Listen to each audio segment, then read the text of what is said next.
welcome to another episode of On the Capital Stand. I am your host, David, and alongside, as in every week, our good friend John. John, how you doing? Doing all right, David. How are you? Good, good. And I obviously I'm not at home. I'm on the road once again. I'm in Boston, Massachusetts, on a grand tour of New England, second week in a row. But next week I'll be back in Florida. Um, Well, guys, we played Wednesday at home. We went on the road, and we're gonna be coming home to play against Chicago. So Philadelphia at home. A long trip to Seattle. We're gonna be talking about all those things. I want to remind everybody that if you want to be on the show, you can email us at footyfan76@yahoo.com. We are live on Twitch at On the Capital Stand, Twitter at On the Capital Stand, YouTube at David's Channel 76, Instagram On the Capital Stand, and Facebook On the Capital Stand Podcast. All right, let's start with the basics, John. We welcome a team that I have to say we have a very friendly rivalry with Philadelphia. A lot of respect from the fan bases towards each other, and a lot of respect from club to club. And I have to be honest with you, it was a great game. Both teams gave everything they had. Obviously, from our perspective, choking on a 2-0 lead is not something you want. And for the equalizer to be, in my opinion, in my humble opinion, what's gonna be goal of the year? Because I'm telling you guys right now, there's no way El Brujo Martinez will ever in his lifetime hit a goal like that. John, impressions about Wednesday's game? Yeah, like you said, it was a good game. I thought the boys played very well, except for the opening 10 minutes, 10 15 minutes of the second half, and the first several minutes of the first half. But once they got their feet under them, they were threatening, attacking. Obviously we got a 2-goal lead. I really wish they'd come out a little bit stronger to begin each half, to begin the match and begin the second half. That seems to be kind of a trend of theirs. Luckily, versus earlier in the season, especially in the second half, they seem to have bucked the trend of it lasting the full 45, and now it's just 10 or 15 minutes, which can come back to bite you. In our case, it did with Philadelphia's first goal. It was a cheap goal, lucky goal. That's one that I can say without a doubt, if Gillespie was in net, that wouldn't have went in. Mm-hmm. A little bit of a keeper error by Stajuhar there. And we didn't put a third goal in. We should have. Still don't understand. I mean, sure, it was a foul. It was an extremely soft foul. Like I've said 100 times, posted it on Twitter. You go back 2 seconds before they called the foul on Kara, and Martinez slams into the back of Kara while Kara is trying to gather the ball, and they don't call that a foul. If that that was more, just as much, if not more, of a foul to me than what Kara did. And then they call it back after the VAR. It was probably the top run by Kara in an Orlando City uniform, showing off his strength, beating 3 guys, going down the field and then cutting it across. But unfortunately, the goal was called back, and then just a couple minutes later, Martinez puts a wonder strike on the ball on a full volley from 40, 50 yards out. Stajuhar did all he could. Except for that one miscue, I thought Mason had a very good game, made some crucial saves. And almost, you posted it on Instagram, David, almost was able to get a hand on that, get a mid on that, and tap it wide. Ties the game up, and you got to hand it to both teams. They worked their butts off the entire game. They were dead at the end. It was a very exciting last 10, 15 minutes of the match. Both teams had opportunities. Both teams hit woodwork, and neither team could pull ahead. Very good, like you said, very good. It was one of the more exciting matches Orlando City's um, played this season, and not much you can do about it. McGuire with another start and another goal, and Ojeda probably MVP of the match, in my opinion. Came out and he had a really good performance and was credited the goal. Yeah, he took the shot. It skimmed off Duncan a little bit. Duncan could have been given a cheap brace, but they came back after the match and gave the goal to Ojeda. Whether it was going in, if Duncan touched it or not, that's up for debate. Mhm. But one thing I do want to bring up, I don't want to keep harping on the ref, but I'm going to. That was the same ref that refereed us last year against Philadelphia at home when Antonio Carlos got pulled to the ground by Philadelphia, and he went to VAR and said no foul. When it was clearly, I mean, you saw Oh yeah. like that. Tried to jump, couldn't jump because the Philadelphia player had such a grasp on his jersey, and somehow the referee said no foul. But then, fast forward about 11 months, and somehow somebody shielding a player off is called a foul and takes away a goal that would have been an Orlando victory. And if Orlando, that would have been called last year, that would have given Orlando a PK to tie the match up. But yeah, that's my thoughts on the game Wednesday. It's a tie that hurts because we did have the 2-goal lead. But hey, we Hmm. came back on Columbus and did the same thing to Columbus a couple months ago. Correct. And it's sports. Eventually, everything evens out in the season, especially Right. when you're a mid-table club like we are. Yeah, no, in sports you go into battle with two sacks, one full to give and one empty to receive. Mm-hmm. And unfortunately, I always say football's cruel and unpredictable. And unfortunately, it wasn't meant to be. For a neutral, John, I think it was a fantastic game. Definitely. A lot of goals, a lot of action. I think Orlando City played very beautiful football, a lot of touching, a lot of exploiting the channels. And if you have been weaned on Latin American football, that it was a banquet for both teams, and I thought it was great. I thought, as a fan of the league, this is games like this is what we should be aspiring to see. Because at Yeah. the end, Philadelphia had opportunities to win it, and we had our opportunities to win it. Unfortunately, we hit on the crossbar, and Mason, while the first goal is completely on him, he saved that tie with what I consider a very smart thinking of him coming out of his line at the proper time. Unfortunate, but Orlando City is a seventh place team. Mm-hmm. Unfortunately, I think we are reaching this plateau where we're not moving forward. We're not moving forward because the tactics that we're playing, the way we are using our players, it's the same. The definition of insanity is doing the same thing, expecting different results. And I think John and I have off camera have said to each other that we're going to support our club no matter what. We're going to support the people that are going to battle for us every week. But the reality is that this is what we have, and it's not going to change anytime soon. With that said, the last thing I have to say about the equalizer by Martinez is you have always heard me say pound of talent, ounce of luck, and that's exactly what happened to this young man. Obviously he's not an Orlando City player, but I'm not gonna hate on a beautiful golazo. I mean, as a purist, as a football fan, it was a golazo, and it has to be recognized as such.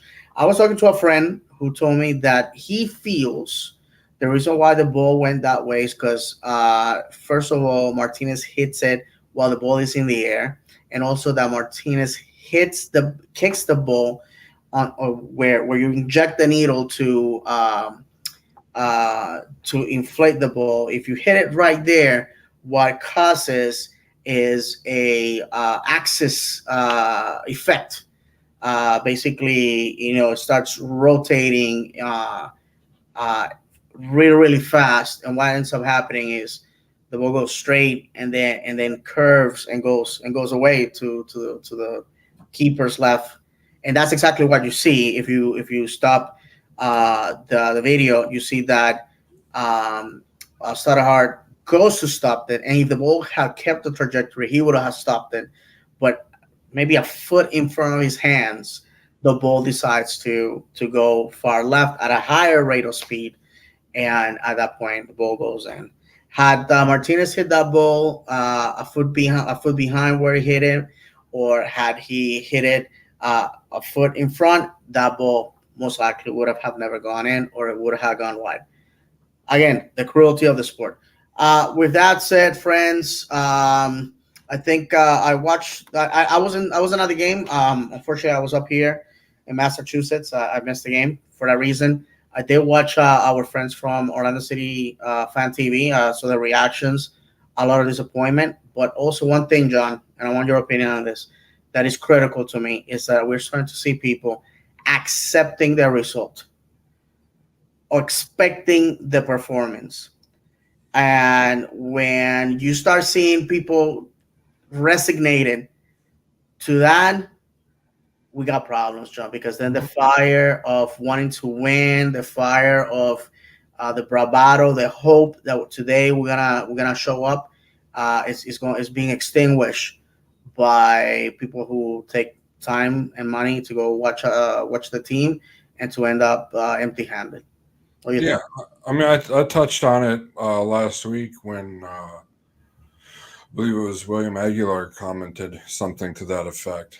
And I mean, at this point in the season, with what we've learned from different rumors out there about how the coach is staying till the end of the season, what more can you expect? It's been at this point almost 2 years of lackluster soccer, of always playing for a tie.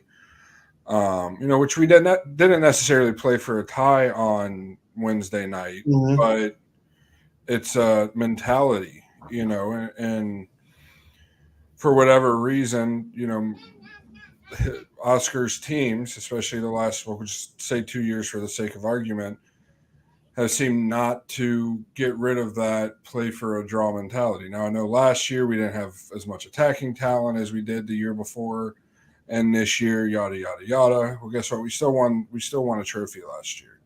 You have to win. We had to win the game again in the Hmm. championship. Um, but it's like when we're playing in league play, it's like it's a hurdle this team can't get over. It's like we're up 2-0, and all of a sudden, oh, we can kind of relax, and we'll still get a result, and that's all that matters.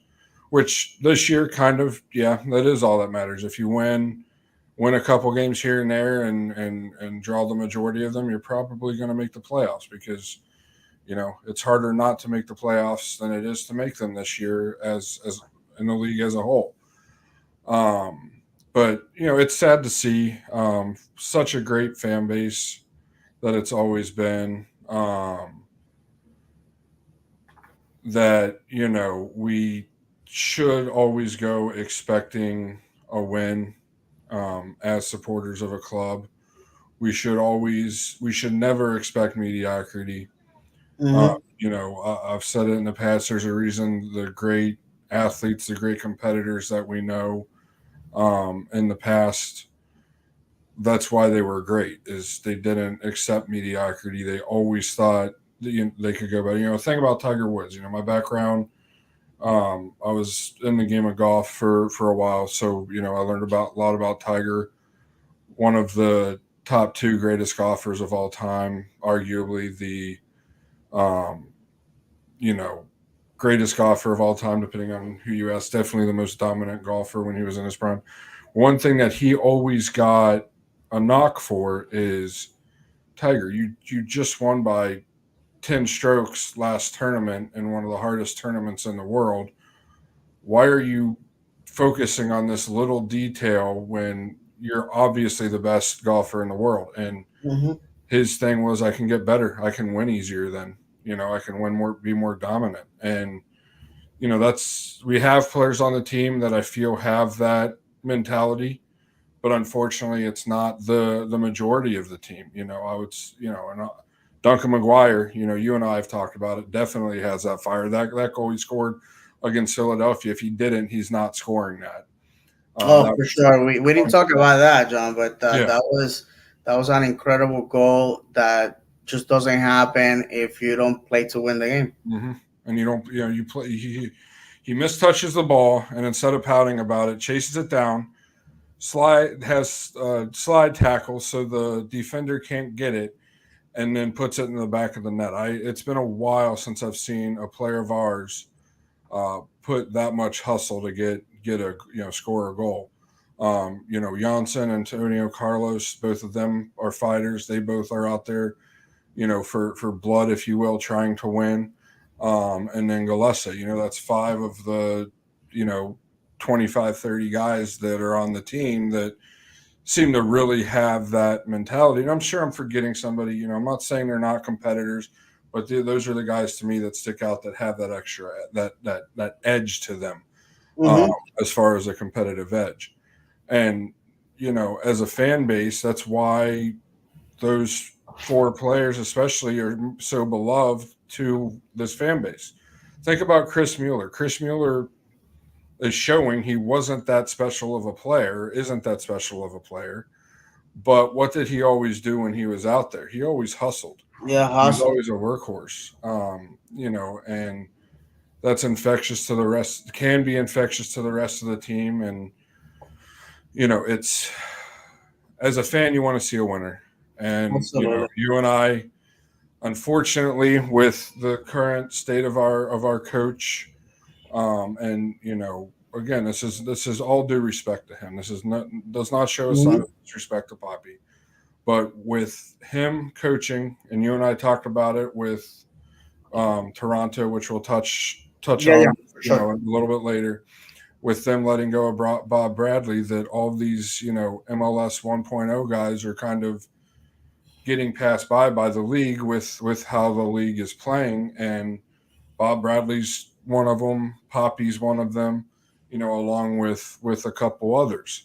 And it's disappointing that such a great fan base. A lot of us are starting to feel that way and expecting a draw every match, or to not win at home, or finishing 7th or 8th, or in this case 9th, and barely floating into the playoffs. And we really want to see a winner here in Orlando. And we're not, me and David especially aren't going to be 2 guys that just are happy with predominantly getting a draw, unless it's on a Saturday night in Seattle.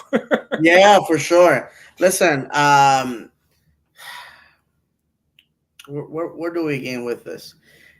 The the wet blanket award goes to that game in Seattle. Both teams again had the opportunity to win it. They failed to put the ball in the back of the net. Our chance was criminal.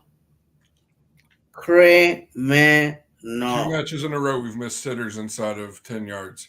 Mauro Pereira had it in a silver platter. I mean, he had the goalkeeper on the ground, defenders on the ground. I mean, all he had to do was give it a nice love tap, and that ball was gonna go in. And unfortunately, he skies the ball. Tough match for the boys. Now that we're moving towards the 0-0 result in Seattle. Before we start on that, Yeah. let's get to Oh, the absolutely. We got some comments. Yeah, you're absolutely right. Let's go ahead and do that. William Aguilar, I always stand with the thought of not being cheerleaders but supporters. We can't applaud mediocrity. I don't take credit from the guys fighting their hearts out, but we are owed respect as fans. He continues, I will never applaud a tie unless it is Real Madrid or Bayern Munich.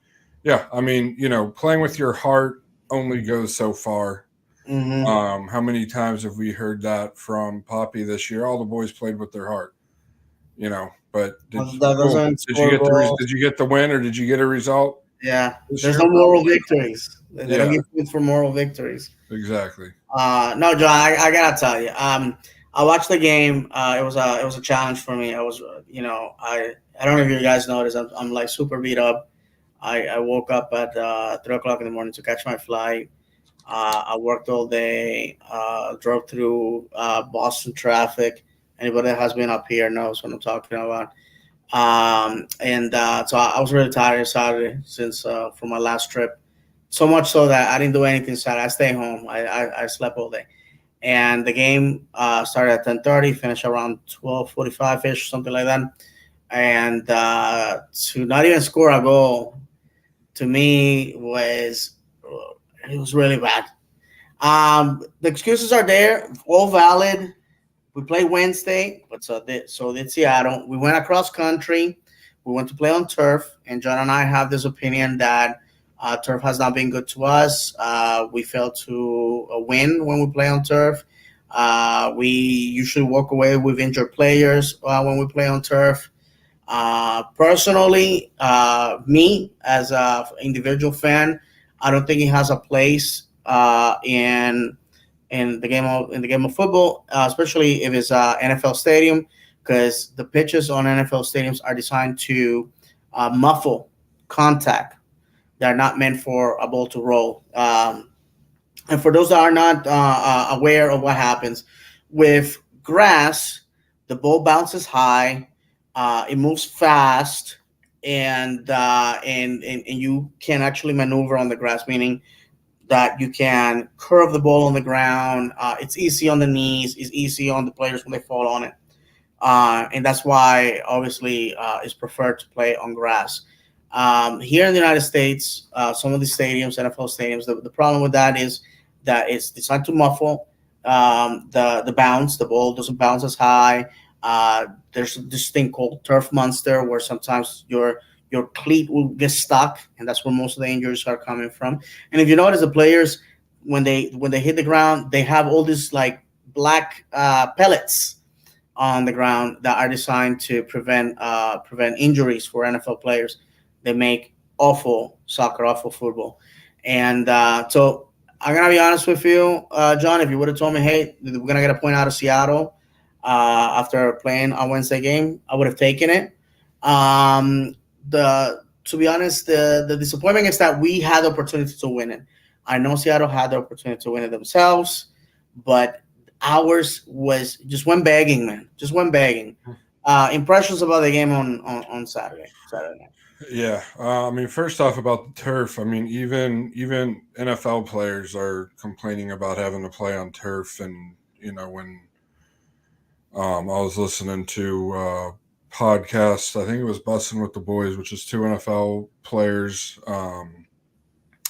and one of them played in. I think both of them might have played in England in the last couple of years, and they were talking about how much better the grass was. How they're and these are big guys. One guy's an offensive lineman. Forget what the other guy is, but they're both big guys. They're not. It's not like cornerbacks. You're Mhm. at 5'10", 170-pound guy running out there. These are big dudes, and they both said playing on the grass over in England, they're like, we don't our joints weren't hurting us as bad. Our feet weren't killing us. When you fell, you weren't getting turf burns. You were just falling and maybe had a little bit of mud on you. And there's been I know that in the NFL there's been a big call by the players union to switch back to natural grass.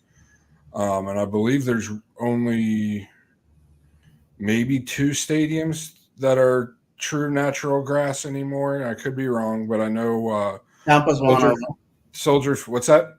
Tampa's one of them. Okay, so there's probably three then. So Tampa, Chicago, and then Green Bay. I know Green Bay and Chicago definitely are real grass. So they're few and far between in NFL stadiums. I texted David right after Mikey Holiday went down. That the turf got him basically, and you watch the replay, and yeah, when he went to kind of do a slow, stutter step, slow down, and went to take off past somebody, his one leg just stayed, and he ended up. I believe I heard it was a pulled hamstring, but no timetable for return. It's just sad to see non-contact injuries like that Mm-hmm. are a shame to see, and they happen. Even on natural grass, they're a lot less likely to happen on natural grass. I thought Mikey was having a great game, was a game changer for us out wide, and then he goes down with an injury. But yeah, as far as the game goes, you kind of it's hard no other country in the world except for maybe in Russia has to travel, and I'm not familiar with Russian soccer, has to travel like we do. That's a 6-hour flight, direct flight at least.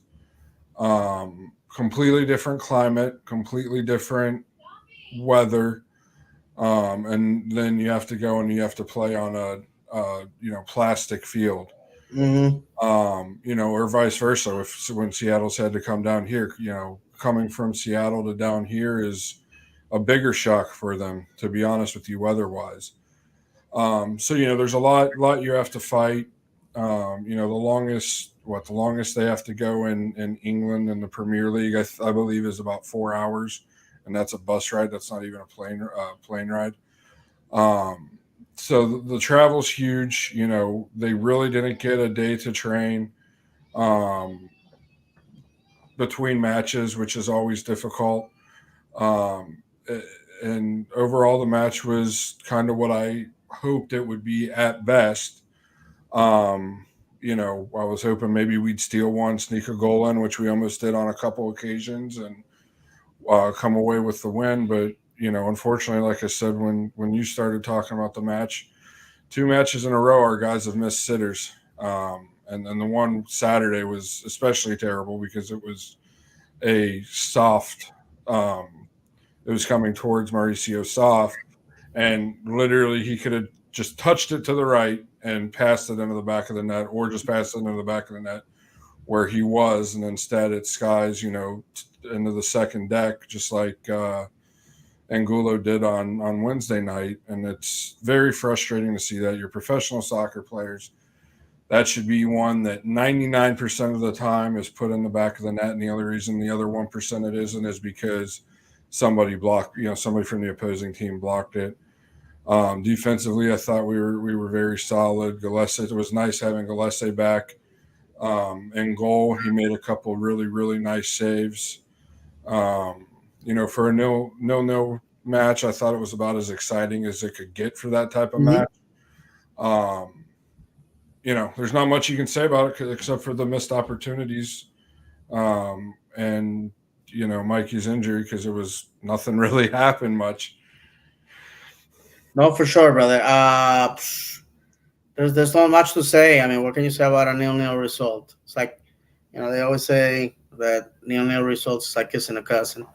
It feels good, but you can't brag about it. So anyhow, the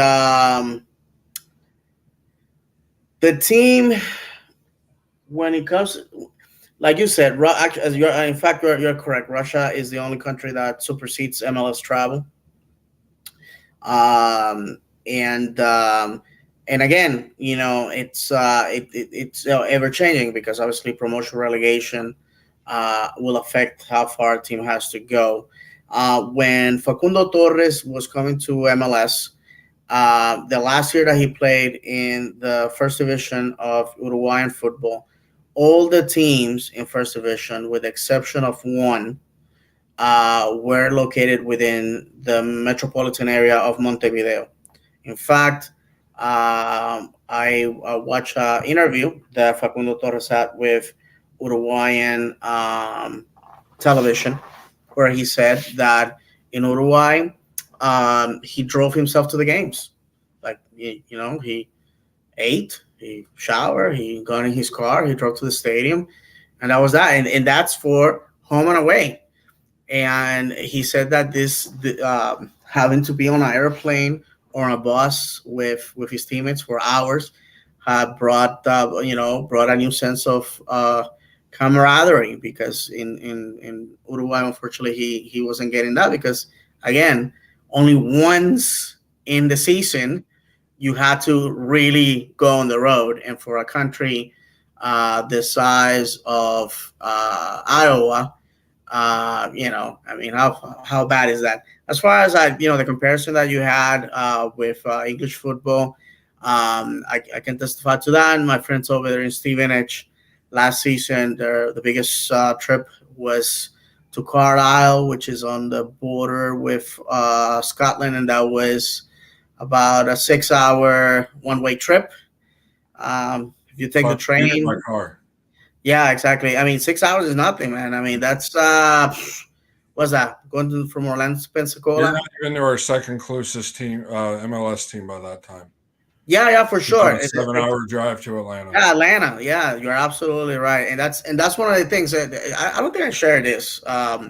When my friend Colin was here with his girlfriend, her family, her dad asked me, "Where are the away supporters?" That's the first thing that he asked. Where are the away supporters? Because I don't see any. And I said, "Well, we don't have a big culture of away games." And I explained to him the size of the country. It's not the first time that I discuss this with Europeans, because all of Europe can actually fit on the lower 48, and while England has 56 million people living within its borders, it's about the size of Georgia. So I explained that to him. He got to see a few people, and then he tells me, "Oh wow, it's a new sign of respect that these people had to fly 4 or 5 hours to come here and spend all that money to see their team." Because again, in the UK, it's very easy to just jump on the train, jump on a car, and just go see your team away. I'm jealous of that culture. My friends in Israel, my friends in England, they get to post pictures. They get to. It just seems so fun to do, and unfortunately, I don't think we'll ever have that.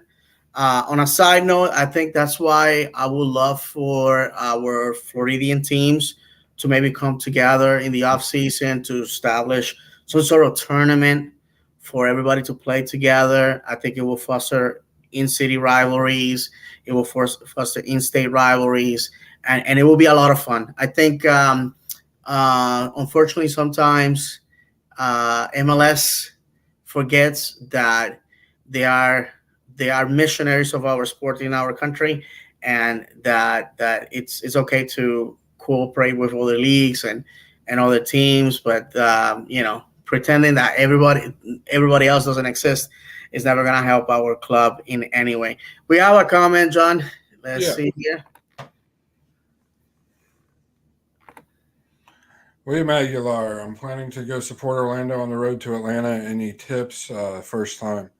Have you been? I've only been to one away game, and that was 2 years ago against Nashville. Left 12 hours, 12 hours before the match was supposed to start.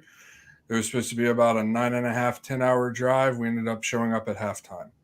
I know from other people I've talked with that traditionally go to away days, a lot of the supporter groups tend to have a meetup spot. Sometimes the ILF and Ruckus do it together. Sometimes they do it separate.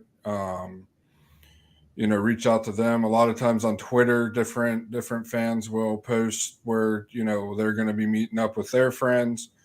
I know you're on social media, William, so just, pay attention to social media, and you can, have a good time away with some fellow Orlando City supporters.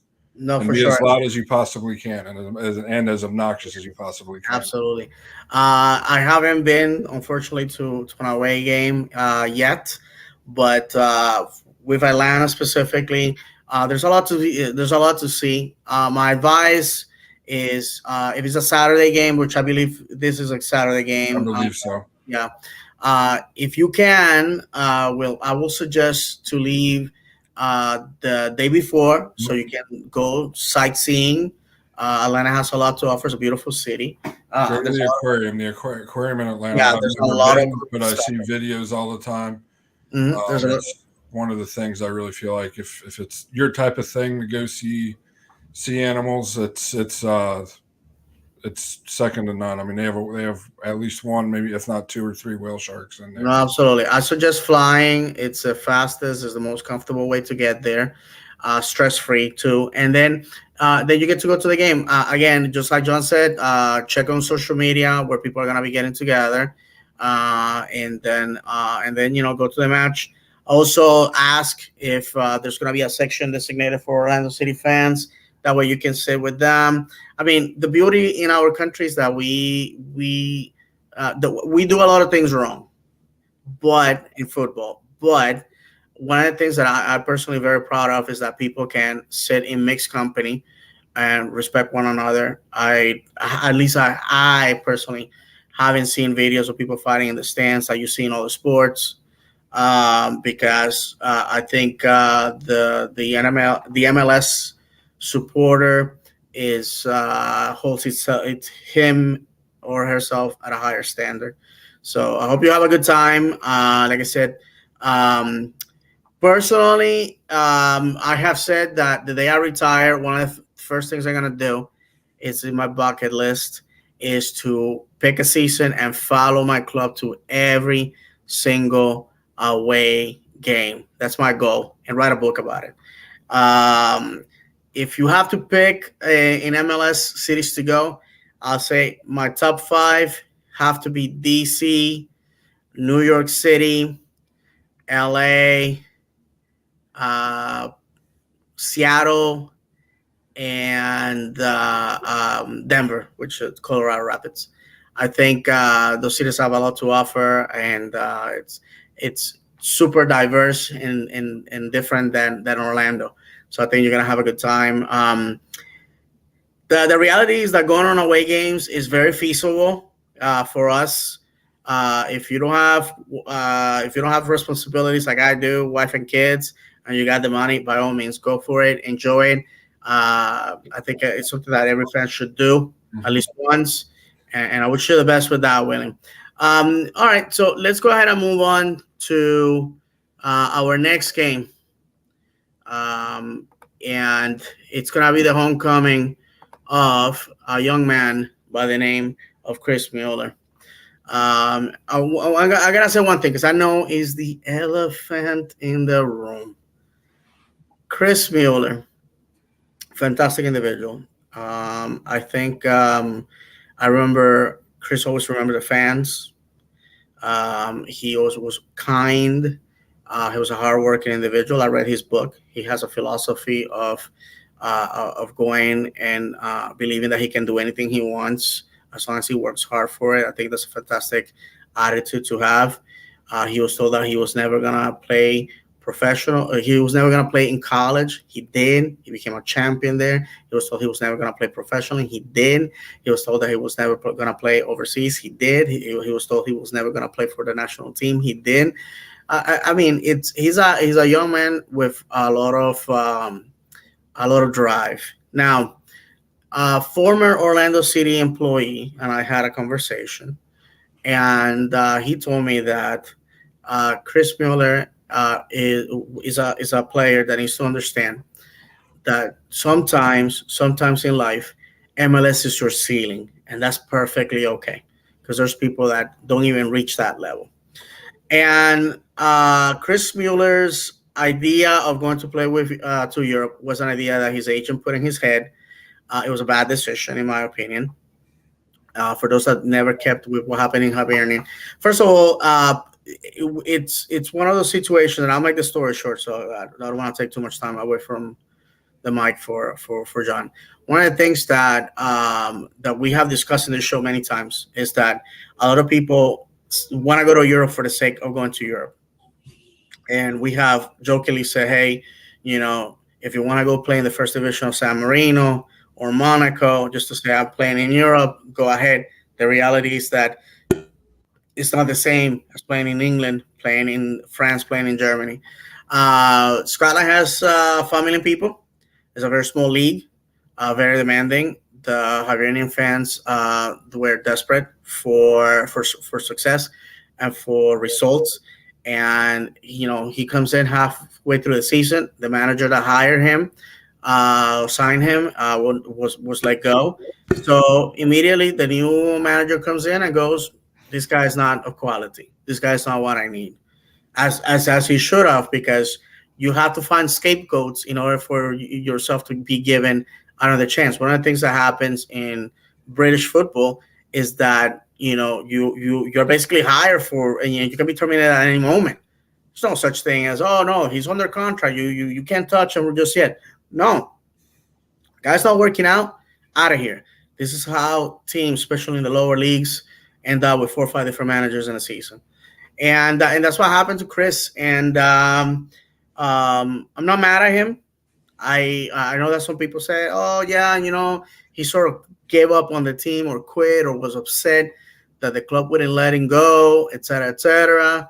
I'm not gonna entertain the idea that that was true or not. I have nobody can certify that those comments are true. Um, but he left us a gift when he returned to MLS. Chicago gave us a ton of money, and that's it. Sometimes players come to your club and for a season and they leave a mark and then move on. When he comes in, yeah, I'll clap him and I will show him respect until that whistle blows and it's time to go to war. I just think that it will be disrespectful to this young man if people behave in a hostile way towards him. Because listen, players come and go, the supporter remains, and at the end of the day, Chris was trying to do what was right by him, and unfortunately did not pay it off. Go ahead, John. Yeah, I mean, I don't blame him for going to overseas to Scotland to play. That's not why I'm gonna be. I mean, I'll admit I'm gonna be fairly hostile towards him because he threw, in my opinion, a lot of shade towards the Orlando City supporters. I know, part of it he's playing a part, but still, you got to remember where you came from. The club gave him the shot to become a professional soccer player. Not saying he wouldn't have been picked up by somebody else, but we're the ones that did it. The fans supported him until the very end. Felt that he misinterpreted his value. He even admitted that, which hats off to him for that. But to me, throwing shade at your former club supporters when all we did was support him and back him and call for him to start and praise him, and I'm sure there were times we were tough on him too when he messed up. But that's a part of being a professional soccer player. You got to take the criticism and like he says in Ted Lasso, be a goldfish. Forget it 10 seconds later. So I've been looking forward to this match for a while. Kind of hope he doesn't start because I'll give him an ear and a half full while he's warming up. Because the way I don't have the quote in front of me. I had a crazy day at work. I wasn't able to look it up. But basically he said he couldn't wait to play in front of real supporters and at his club in Scotland. And it's like, dude, come on, you can't be saying that stuff. So, it is what it is. I respect your opinion, David. As far as his time here and why he left, I don't hold a grudge on that, but I do hold a grudge on what he said about our supporters. As you know, I'm very prideful of how our supporters were and where we can be.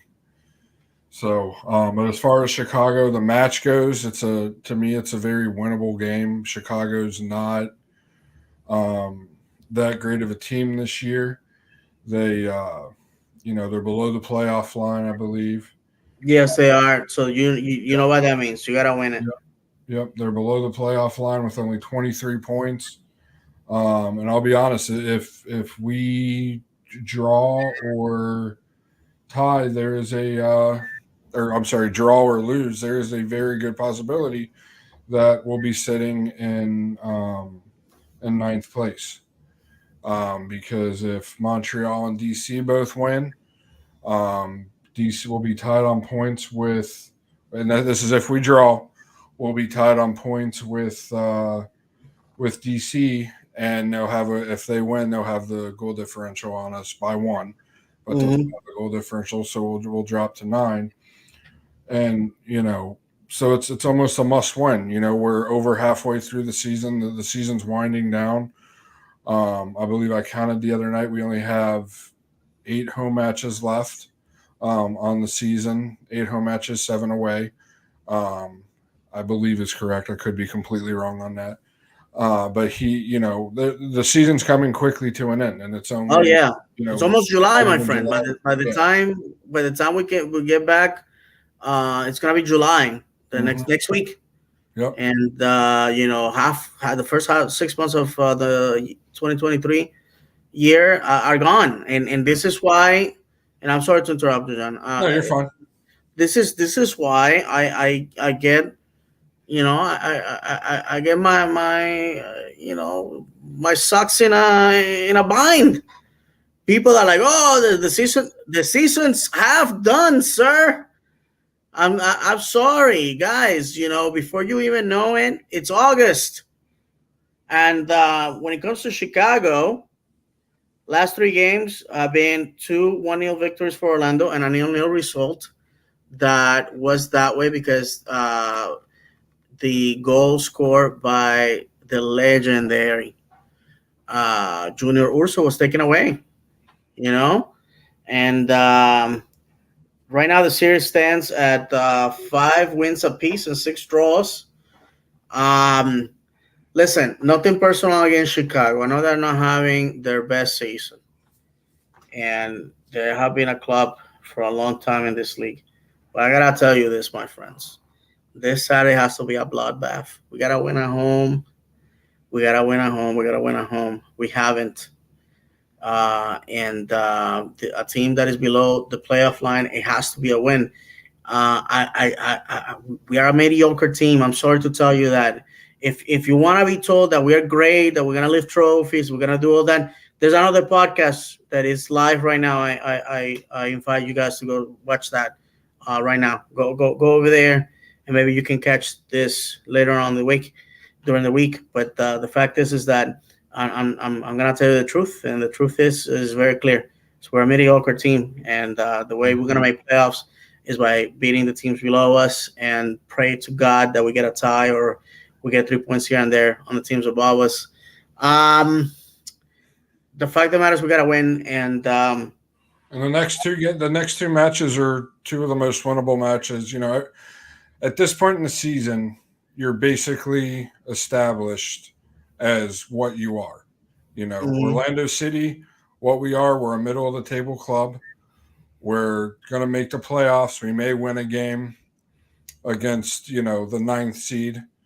At this point, we will be playing I believe we'll be playing, yeah, the ninth seed will be the only one in our table. Um, And no, actually, they won't. We'll be playing all seeds above us, which we've won 2 matches against all year. mhm. Um, so and then our next 2 matches against Chicago, who's currently out of the playoffs, and Toronto. And if it wasn't for Miami being the dumpster fire that they deserve to be, Toronto, who just fired their manager, the legendary man, Bob Bradley. They just can't fired him, and they're only a couple points away from being last in the East. So these next 2 matches at home are 2 must wins because they're against 2 teams that are below us. They're not playing to the level that we play at. And that, like I said, they are who they are. Every team is who they are this year.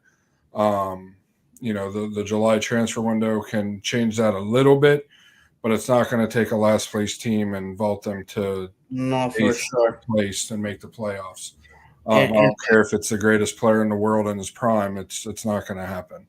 and John, this is the while you were talking, I was just counting how many home games we have left, including this Saturday's game. We have 7 7. and Okay. and 8 away games. Okay. I had it Friends, switched.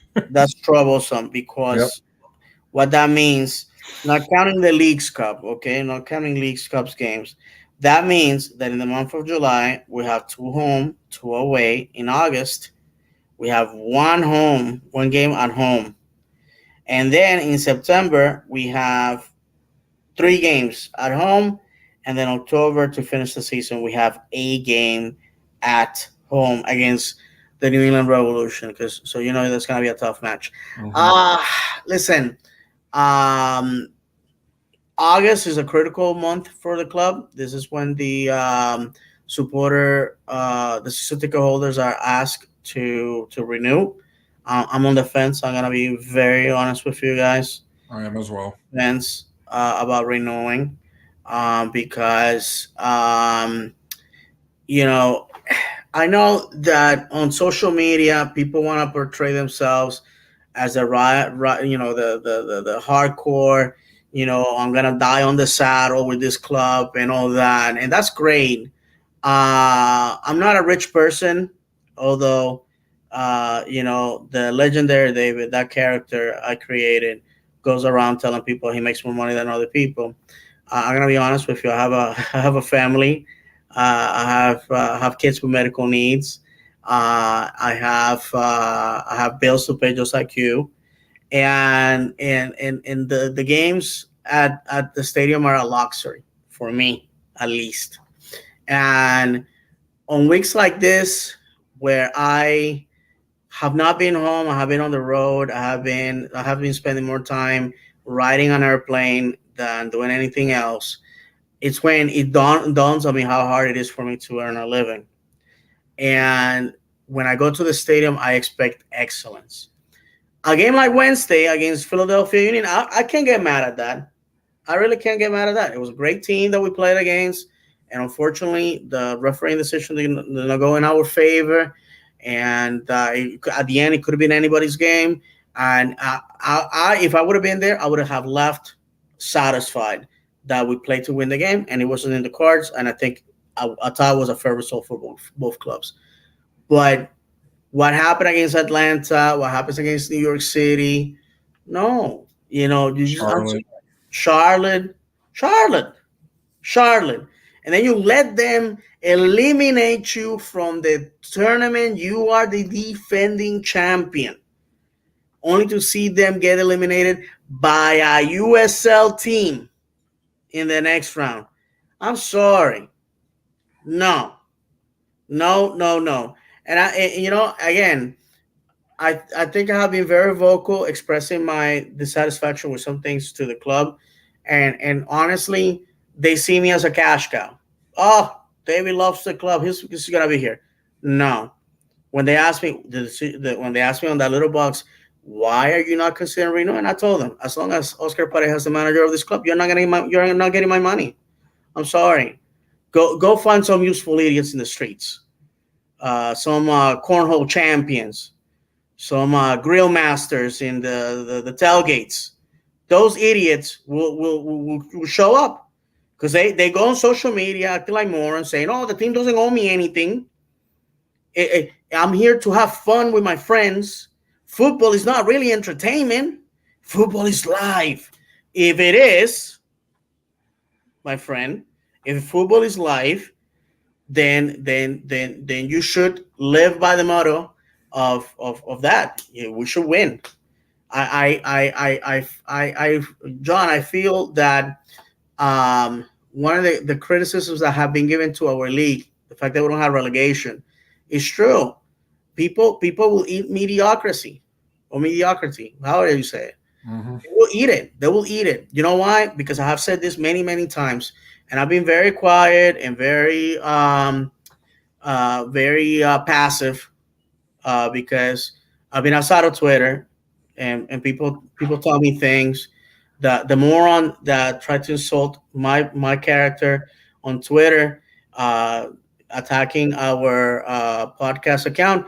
What happened, buddy? Your account got taken down. Who's the idiot now? You should be So, David, embarrassed. here's to add on to what you were saying. My dad, when I was going on a rampage last week about why the MLS doesn't take off, for international breaks, and and I said it was basically so the league can say, look at their parity.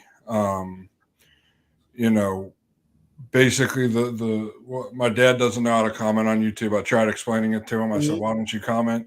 Because he'll text me during the show, and then I'll see it 5 minutes later because I was just talking.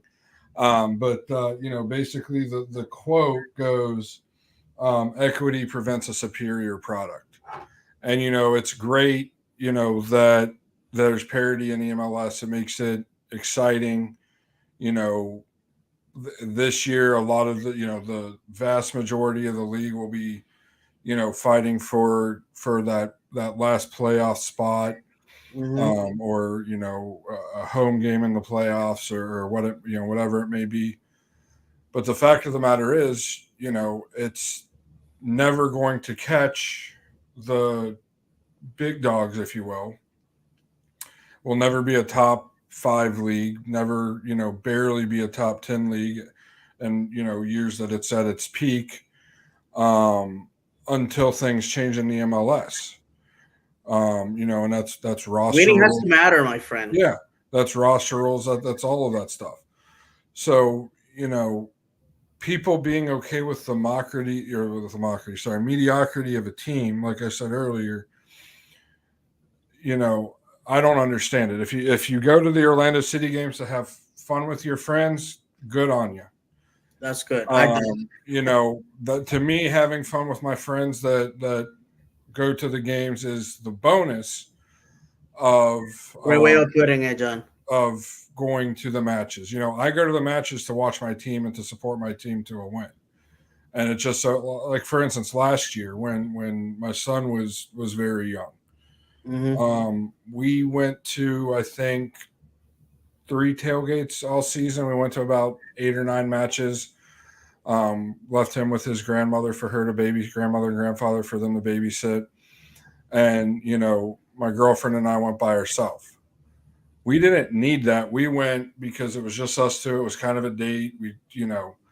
But the friends aspect of it and the tailgating aspect of it is an added bonus to it. And it's great. The tailgating around in and around around the stadium and the lots is fantastic. It's a lot of fun.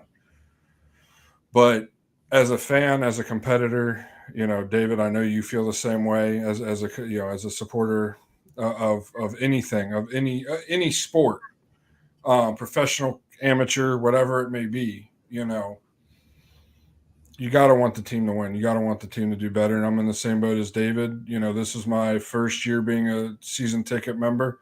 I'll still go to the matches next year if Perea is the coach. I just won't be, spending the money. I wouldn't be promised to, my money every month to the club that they can count on. And the thing you said about the cash cow, I completely agree with. The fact that they sit there and jack the Miami tickets up. Now, they sold them all, allegedly. But as much as they jacked the supporter ticket, the tickets all around the stadium up to make it inaccessible for your normal person to go to, family of 4 to go to, is an abomination on the front office. That's embarrassing. I don't care what the rest of the league does. And honestly, it's a black eye to the rest of the league if the rest of the league's been doing that. This guy still hasn't, even that I know of, I haven't heard anything or seen any official announcement on Facebook, hasn't even officially signed a contract, but yet we're going to sit here and sell tickets that are sold to the general public on a normal match day, your regular everyday match, for $17, maybe $20, depending on how you get them. But then because of one player, you're going to jack the supporter section up to, I believe it was $70 a ticket. That is obscene. And then what they did with the championship rings is obscene. Wanting people to pay, if I recall, it was almost $400 by the time taxes and everything was brought in for somebody to have basically an exact replica of what they had. Cool. If you have the money for that, hats off to you. Congratulations.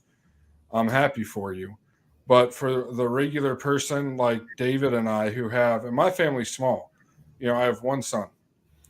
But for, we're not going to be able to have even a replica, ring that was, even $50 for one of those rings to sit there and you know, And John, years. the replica of championship rings.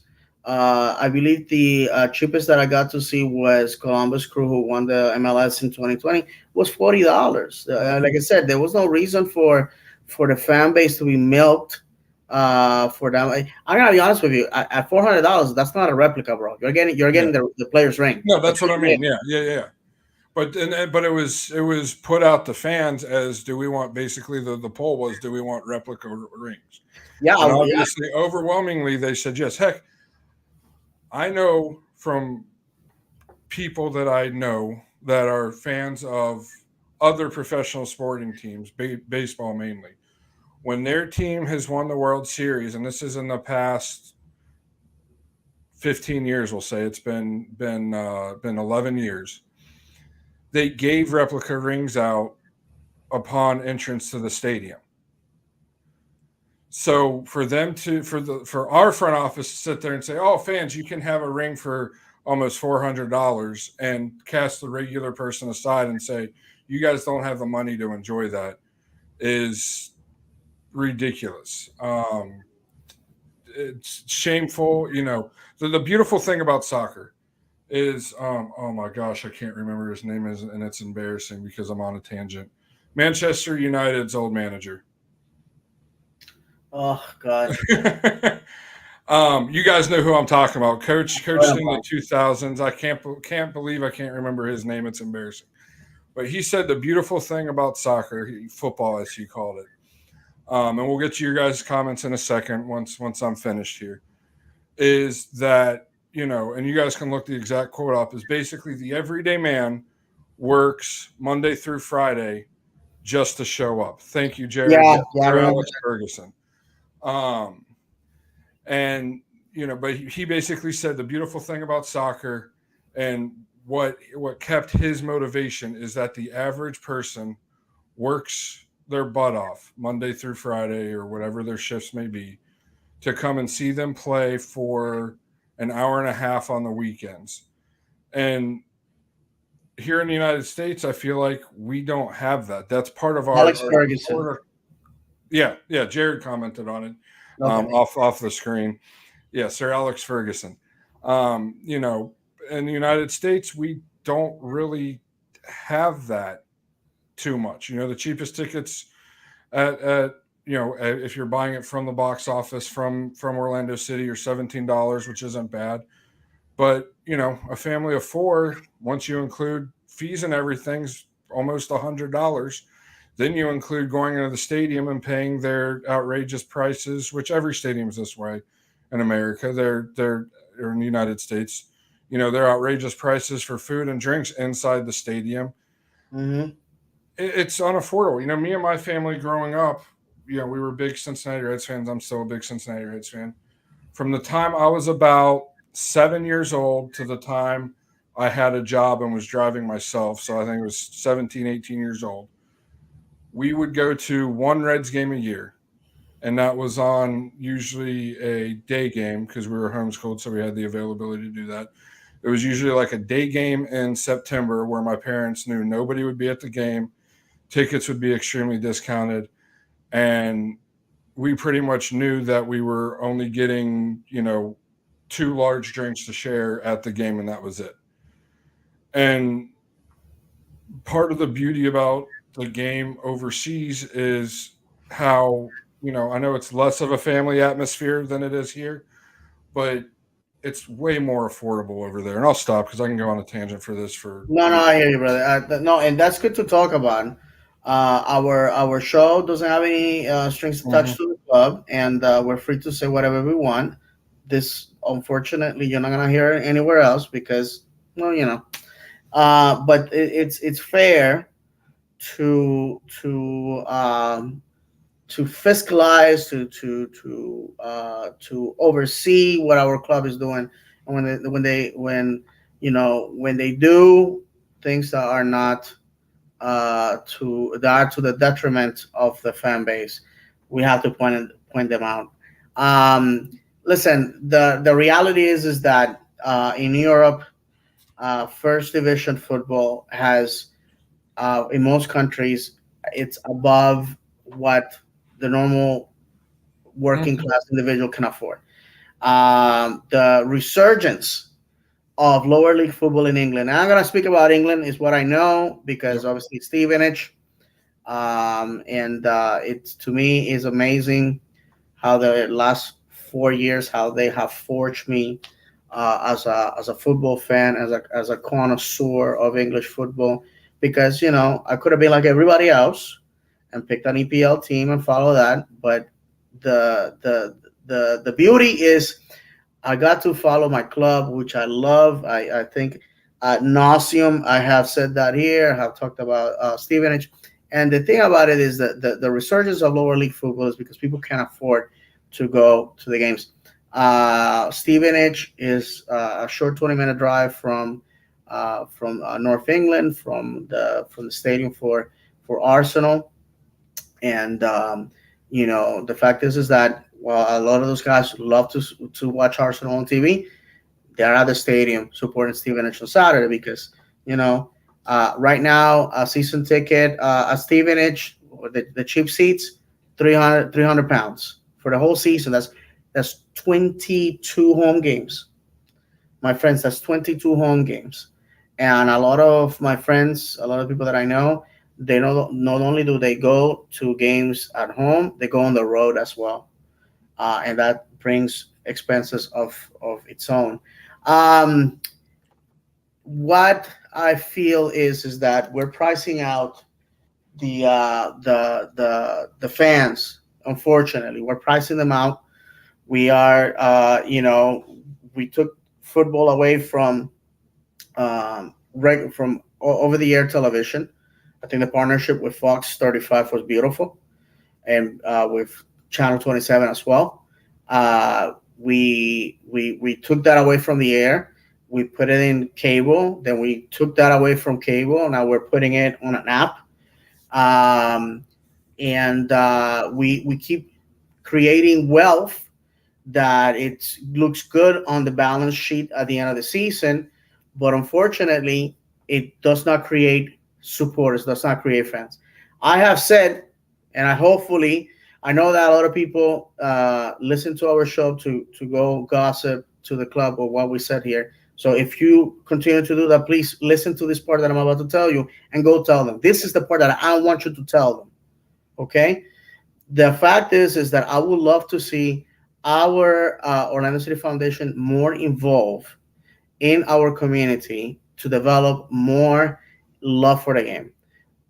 We should be having futsal tournaments. We have all these events before the beginning of the season. Why can't we have tournaments where schools will play and the top schools are promised having a game at the stadium, or something like that, or be presented at the beginning of the game or at halftime, the winners. We have, it football is not only about creating players for the future, but creating fans. And a fan that has played the sport will always have an appreciation for the game. And I'm gonna close my thought with this because this past week I witnessed I partook on a discussion, a very respectful one, on a Discord server about Puerto Rican football. And like I had said before, Puerto Rico and was trying to make history and getting to the Gold Cup. Unfortunately, that was not meant to be, and they did it with a roster that was heavy on Orlando City talent. I'm very proud of that. That our club continues to have a presence not only with Puerto Rico, but with Dominican Republic, with Haiti, with Central American nations, Mexican teams, and Venezuelan teams, Colombia. There's a strong presence right now in Latin America thanks to our club, and we're gonna go to the comments here in a second. And I'm very happy for that. But we have to work in our community, and one of the things that a fellow Puerto Rican and somebody that is big in Puerto Rican football said to me is, you cannot buy passion. You cannot buy love for the club. That has to come up naturally. And as somebody who has fallen in love with two teams overseas in cities that I have no connection to other than when I was in the Navy one time I stopped in Haifa and I worked for a Haifa-based company, and I have a few friends in Stevenage, and some of them are also Orlando City fans. Aside from that, I truly fell in love with the club. You know why? Because of the passion for the game, and that's something that Stevenage and Maccabi Haifa have done for me without spending millions of dollars. And I think that's something that we need to learn in MLS. Let's go ahead real quick. Okay, I think this is the next comment, John. Yeah, real quick before we go to that comment, I'll just make one last quick thing. To sum it up perfectly, for those of you that watched Ted Lasso, you'll know exactly what I'm talking about in the last season. Rebecca, the owner of the soccer team, makes a beautiful speech in front of other owners of Premier League clubs. It's in the last season. If you Google Rebecca's speech, you'll be able to find it. Don't remember the exact episode, but she hit the speech perfect. I was almost in tears after she finished talking about it with how much money do these owners really need. All right, Jared Quackenbush, just tuning in, guys. Always appreciate your commentary on our club. Thank you for tuning in, Jared. We appreciate you. John Ames, do you see Inter Miami getting Busquets as a disadvantage for Orlando City when they play against each other, or do you see the game pretty equal? Honestly, John, in my opinion, Busquets is going to be a detriment to Miami. It's an embarrassment to the league that Miami's making as big of a deal bringing him in. They're bringing a slow, old defender into their club, hoping that he's, going to whip their defense into shape. I just don't see it. What they lack on their back line is athleticism, and unfortunately, Busquets. Well, fortunate for us, in my opinion, Busquets is not that. What do you think about that, David? With Busquets going to Miami? I second what you said. He's too slow, too old, and this is just bringing names. Just because and next thing you know, the old kid manager from Barcelona is going to be signed by Inter Miami. It's ridiculous. Jared, when I couldn't forget Sir Alex Ferguson's name, was commenting Sir Alex again. Thank you for that, Jared. All right. And then Mariko Suave, love your ideas, Dave. Shame the club wouldn't hire you. I think you would create a great fan experience. And then he just commented again. I think he's a Messi signing. I don't think Miami signs Busquets if Messi didn't want him. Yeah, I mean, I think Messi may have the conclusion that this is going to be child's play for him. He wants it to be buddy hangout at Inter Miami. I think after July, he'll have a big wake up call that there's actually some quality in this league. It's shown by. Oh, for sure. I don't want to burn all my bullets on the Messi situation. The rumor is that after the 4th of July, the announcement is going to be made official. So let's wait until this old man, this Finnish player. I know. Oh, you shouldn't disrespect him.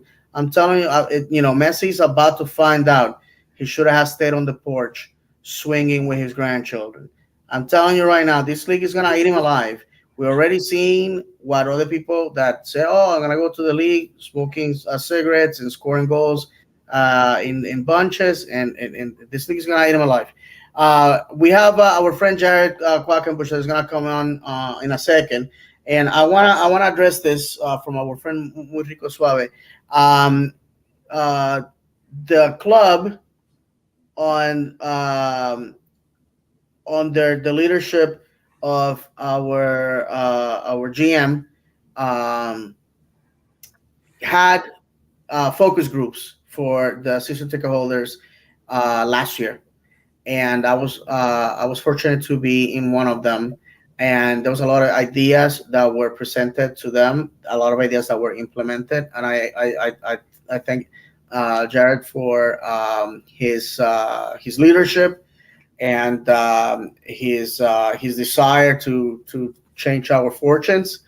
But the fact of the matter is that there's a lot of things that I wish the club could do in our community to elevate the profile of our club. because what separates us right now, and with this I finish so Jared can join us. The thing that separates us now from other countries is the fact that we see Orlando City, and I say we, society at large, as just a team. And overseas, the club represents the city. The club is life. The club is tradition. The club is heritage. And I hope, and I said it to John before, that God willing, his son is going to have enough life to see this thing turn 100 years old, and to stand there and say, as an old man, my dad used to bring me here as a child, and for John's grandchildren and great grandchildren to stand right next to that old man, and keep on following the club. That to me, that would be the beauty. All right, so we have our friend Jared joining us. Jared, you're on the Capital Stand. What's going on, my friend? Hey, Jared. How are we doing? Good. I'm on the Capital Stand. I'm gonna bring a topic up real quick.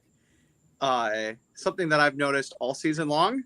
Curious if you gentlemen have, but I bring children to every match. My kids are 10 to 7 years old.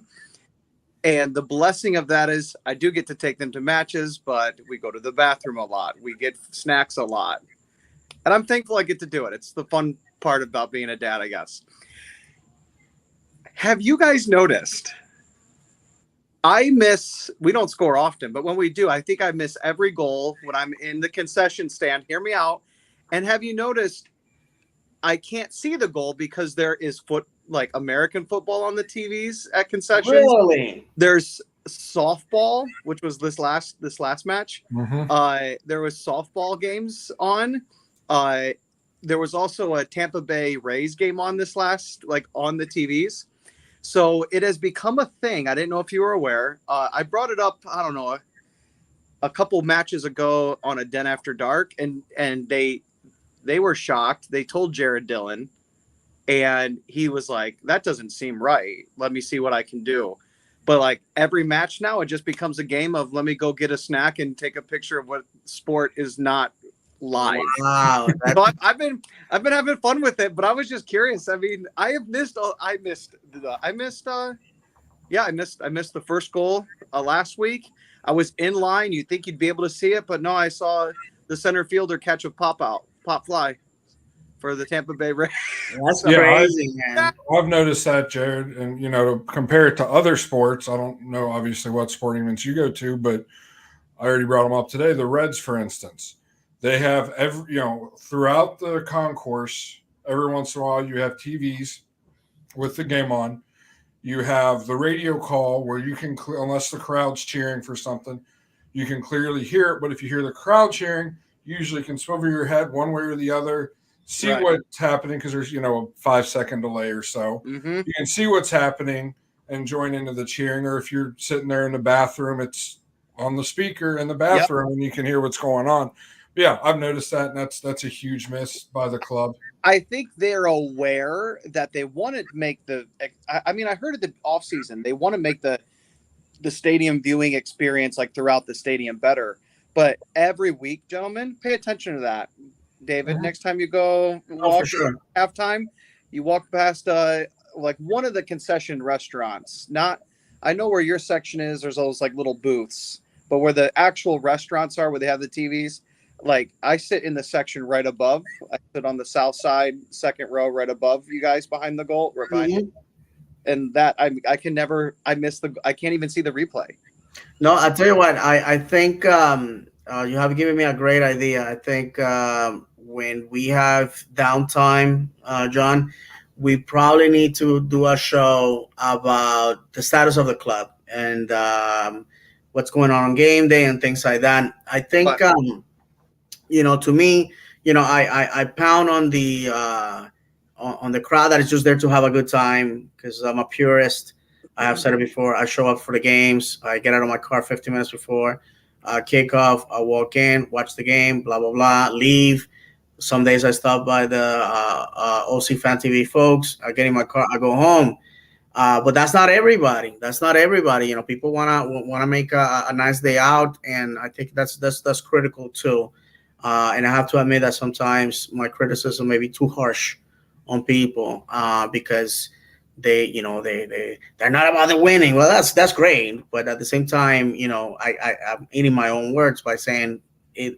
It's entertainment, and entertainment not necessarily is what's on the pitch. It's the whole thing. My friends from England loved it. They last It's year good. why they decided to come back, and they're not the only ones. There's a lot of people showing up to the games that are making Orlando City part of their vacation. So that's great. All right, my friend. So Not coming. yeah, go ahead. It's not coming out of a place of hate. It's just an observation. Yeah. I wanted to. No, absolutely, and I didn't take it like that. This we're playing this Saturday against Chicago. Your expectations about what the result should be? This is hard on you, Jared, because this is your Yeah, I know. boyhood club. And I was just there at Chicago watching in an empty NFL stadium. No, I mean, I'm really looking forward to it. I hope it should be a win. It should be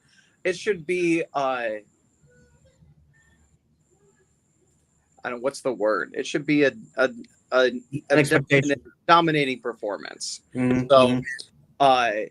they have their center back, who's their captain, does a very good job. He scores a lot in the air on set pieces. But other than that, they're like you said after the game, this is just what Orlando City is. We're a 7th place team, blah, blah, we're going to win. We're going to we're right there.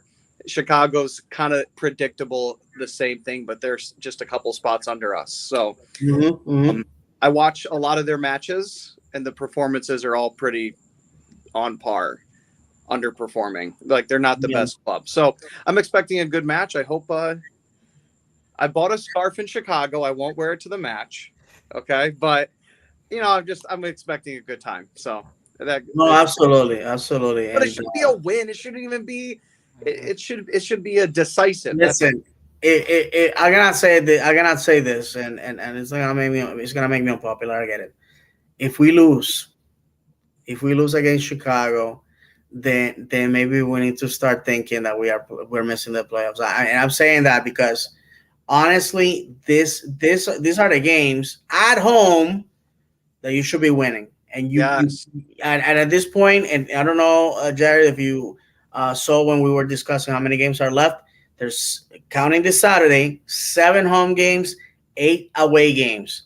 We're on the final turn, and the finish line is ahead of us.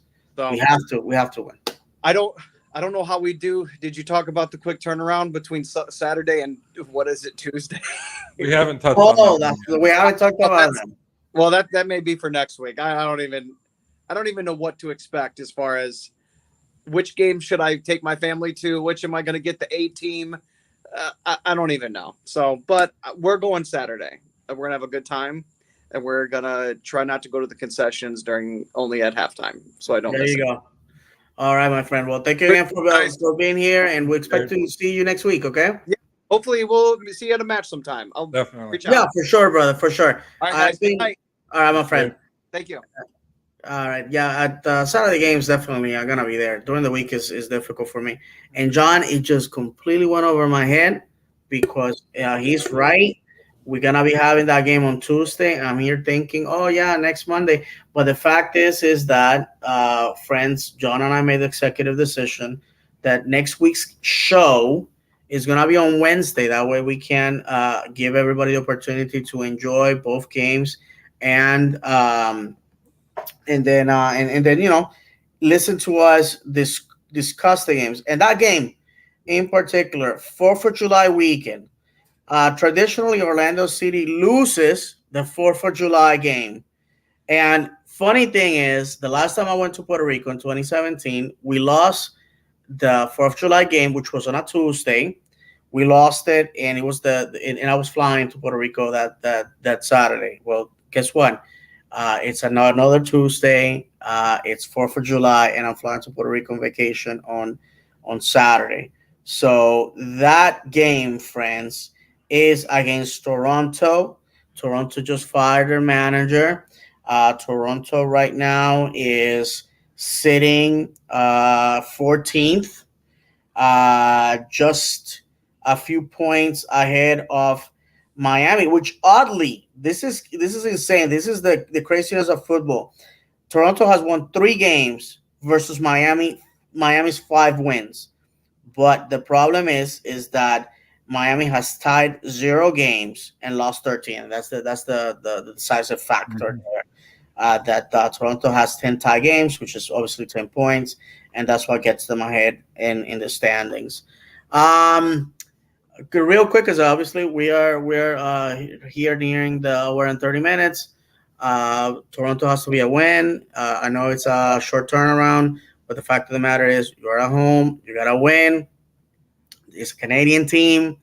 You gotta show that we were the right dudes in history. We say goodbye to the UK. The Canadians decided to stick with them.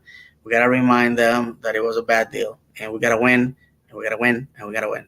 So, with that said, John, if you don't mind reading this comments, and then take your take on Toronto. Definitely. John Ames again. I remember one of the best players I played with in high school was Puerto Rican, which is awesome. No, hope Puerto Rico grows in soccer like Canada. That's I hope showing it some. grows. I hope it doesn't grow like Canada, because it was just broke today that Canada's football association may be filing for bankruptcy. But I get what you're saying there, John. Yeah, hopefully it continues to grow. You know, football, strong soccer all over the globe is a glorious Absolutely. thing. And then he continued, what does it take for a top player to win the league? Several players have come and not won a league, like Zlatan, Lampard, Pirlo, Villa, Pato, Kaká, and possibly Chicharito. Chicharito's done for the season. So The fact of the matter is, you know, it proves you have to have a strong team all throughout the roster. You know, it's cool to get those DPs, and that's about it. It was amazing having Kaká here. He did amazing things for the club. He put Orlando City on the map, but you know, take out the owners and their financial situation at the time, you're really handcuffed as an organization as to what you can do, even with the DP rule. You're really handcuffed because of the roster limitations that are given to you. You know, and that's what it comes down to, is you just have to have a strong roster from your best player to your least talented player. It has to be extremely strong, and that's what, you know, kind of it has been proven throughout our history, which is why, you know, I'm not really impressed with Messi signing. It's cool. Still hasn't happened yet, as David said, but you know, if he truly does end up signing it, it'd be cool to see him play in person. No, for sure. I will have to wait till next year because I'm not gonna be able to make that game, and I may make some money out of my tickets, but we'll see. All right, friends. I just want to remind everybody that next week it's gonna be a Wednesday show. Next week, Wednesday show. Obviously, on our social media, we'll be reminding everybody. Next week, Wednesday show, 9 p.m. And on the 10th, it's gonna be John with a guest. That person, John, communicated that wants to be sharing microphones with you, and I think it's a fantastic addition in my absence as I soak up the rain and the sun rays in the Caribbean. I think I have earned my vacation after. But by Friday, I'll tell you what, I'll probably have earned 5 lifetime vacations, because I got a lot of work. but yeah, so just remember that on the 10th, I'm not gonna be with you folks, but John is, and a guest, manning the microphones and talking all things Orlando City. But next Wednesday, and please excuse that I am so persistent. I just want to remind everybody that it's going to happen on Wednesday. And you know, I'm mimicking our rabbi that when on special occasions service is going to be at a different time, and he tells people, please remember. And there's always some person that says, I showed up at the wrong time and the synagogue was closed. Of course, because the man just told you 13 times and you still didn't. So with that said, friends, John, it was a great night Yeah. talking about Orlando City. Where And if can we? anybody, real quick, to add on to that for the 10th, if anybody wants to, you can always join the show as usual. But if anybody wants to join me for the full hour, hour and a half, however long it may be, feel free to DM the show on social Yes, media, please do. and we'll walk it through with you. Honestly, all you need is your cell phone, just like when you call in. Yeah, absolutely, absolutely. So you guys go have a blast and have a lot of fun. John, final words, and where can we find you in the internet? Yeah, two must-win home matches coming up against Chicago and Toronto. Have to come away with 6 points. Anything less than that to me is unacceptable at this point in the season. Yeah, we'll leave it at that. My socials, you can catch me on Twitter at thatboyjrdub, Instagram, JRDUB15. A little more active on Instagram because you can retweet and quote tweet and all that stuff a little easier than you can do stuff like that on Instagram. But yeah, thank you everybody for listening tonight. Go ahead, David. No, absolutely. I just want to remind everybody that we are on audio wherever you consume your podcast. Thank you very much for those that are listening to us on audio, and those that are going to be watching this on YouTube later on. I appreciate that. Remind everybody that when we're live on Mondays, but remember next week on Wednesday, we're on Twitch. At On the Capostan, on Twitter at On the Capostan, YouTube at Davis Channel 76, Instagram at On the Capostan, and on Facebook On the Capostan Podcast.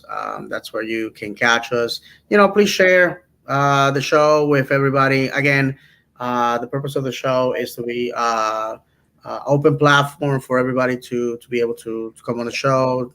Give your opinion. Not necessarily you have to agree with what we say. I would love to have different opinions on the show. So, anyways, that's the purpose of the show. The show is for you guys. We're not looking to reach everyone or to make money or anything like that. It's just two guys talking about the club they love. With that said, my friends, take care of yourselves. I'll be seeing you this Saturday at 655 West Church Street, Ground Zero, for the faithful of the Mighty Boys of the 407. I would like to say goodbye to you guys, reminding you that football is for those that don't mind having their mouth smashed and their hearts broken. From John and myself, may God bless you. And as always, vamos, Orlando!